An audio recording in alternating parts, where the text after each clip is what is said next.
सत्येंद्र जैन की बात करें या आपकी आबकारी नीति को रोल बैक करने की क्या आवश्यकता थी? आप नीति लेके आए, अच्छी लेकिन बात क्या है। वाकई इससे फर्क पड़ेगा? एक तरफ कूड़ा मुद्दा, एक तरफ वीडियो और भ्रष्टाचार मुद्दा है। देखिए, वो तो हर किसी को वाकई क्या फर्क पड़ेगा? लोकतंत्र में हक है, अपने अपने विचार रखें, अपने तरीके से दूसरों को घेरें, तो वो उसमें कोई नई बात नहीं है और किसी को आपत्ति होनी भी नहीं चाहिए। और लोकतंत्र के महापर्व चुनाव में तो ये होता ही है। लेकिन सबसे बड़ी बात है कि यहाँ पर क्योंकि वो बात करते हैं कि हम कैसे बदलाव लेके आएंगे, और जो नया नारा है कि एमसीडी में केजरीवाल का पार्षद होना चाहिए, तो अच्छी बात है यहाँ पर कि अगर वो तो दिल्ली की जनता तय करेगी, यहाँ पर जनता जनार्दन होती है। वो हमने देखे हैं क्या क्या ट्रेंड रहे हैं 2015 में, 2017 के चुनाव में, 2019 के चुनाव में, अब 2022 का चुनाव है, तो यहाँ पर पूरा दूध का दूध पानी का पानी हो जाएगा। लेकिन सबसे बड़ी बात है कि मुद्दों पे बात होनी चाहिए थी। यहाँ पर देश की राजधानी है और पूर्ण राज्य का स्तर नहीं मिला हुआ, ओहदा नहीं मिला हुआ,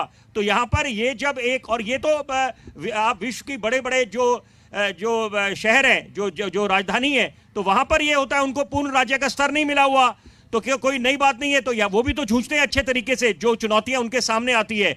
तो दिल्ली क्यों ऐसे क्यों नहीं नजीर पेश करती? दिल्ली वाले कहते हैं कि एलजी फाइल रोक लेते हैं, एलजी परेशान करे हुए हैं, तो एक दूसरे पे परेशान एमसीडी कहते हैं कि दिल्ली सरकार पैसा नहीं देती, और वो कहते हैं भाई हमें तो एलजी नहीं मैं दे रहे। फिर घूम फिर के उसी बात पे आऊंगा, क्योंकि बतौर पत्रकार मैं दिल्ली विधानसभा जाया करता था, और एक बड़ी, देखिए कितनी खूबसूरत बात थी, स्वर्गीय शीला दीक्षित जी के बारे में मैं बोलना चाहूंगा, रोक नहीं पा रहा।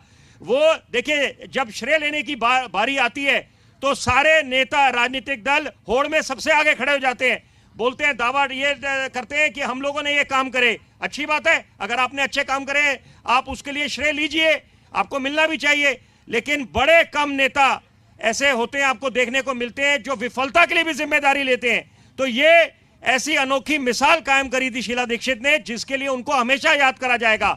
और सबसे बड़ी बात, वो जो कॉम्बिनेशन था, बड़ा ही जबरदस्त कॉम्बिनेशन था विधानसभा में। प्रदेश अध्यक्ष चौधरी प्रेम सिंह हुआ करते थे, मुख्यमंत्री शीला दीक्षित थी।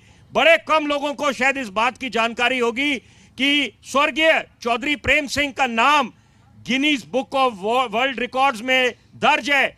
उनको लोग हमेशा याद रखेंगे, क्योंकि वो इकलौते ऐसे नेता थे पूरे विश्व में जो 50 वर्षों से ज्यादा एक सीट से हारे नहीं थे कभी।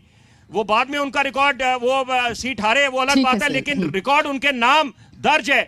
तो कोई ना कोई तो कारण रहा होगा कि उनको लोग बार बार क्यों चुनते थे। तो ये बातें प्रेरणा लेने वाली हैं कि जहां पर अच्छी बात किसी नेता ने, किसी राजनीतिक दल ने करी है, तो वहां से आप उसको प्रेरणा लीजिए। ठीक है।